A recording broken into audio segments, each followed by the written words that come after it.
So my dad gave me these 1 ounce copper coins, which I thought were pretty cool, but I was like, hey, I'm gonna make a spoon out of that. So anyway, to the forge we go. This was giving me Witcher vibes, like, toss a coin to the Witcher. Anyway, to the anvil.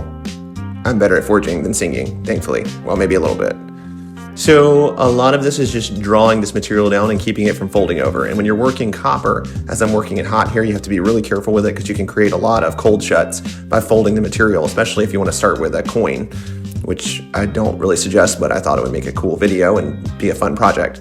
So what you see me here doing is drawing it down into a bar and trying to keep that material from getting any cold shuts. Then I'm going to hang it over the side of the anvil here and isolate material for the end of the spoon.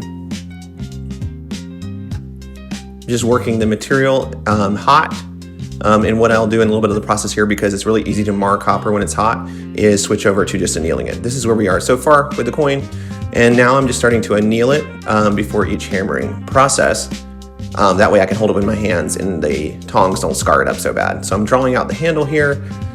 Don't ask me how many hammer strokes this took, entirely too much, but I was having a good time because, you know, the hammer is kind of my paintbrush in a way. I kind of like that. Anyway, here we are. At this stage, I drew out a little end there by hanging it over the side of the anvil because I want to make a little loop like we do on our pans. I think it'd be really cool aesthetic, and also make it where you could hang up the spoon if you wanted to use it as a measuring spoon or a coffee scoop. Now I am drawing out the end there, and I'm going to use my treadle hammer because I want to make a little step, and it works really good like this for a striker, and then over to the press to get that spoon shape formed.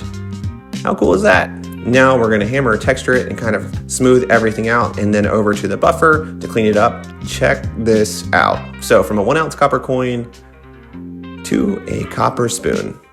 Anyway, we're going to give this away. So all you have to do is comment on the post and share, and we'll pick a comment in a few days, and we'll ship you the spoon absolutely free. Thanks, guys.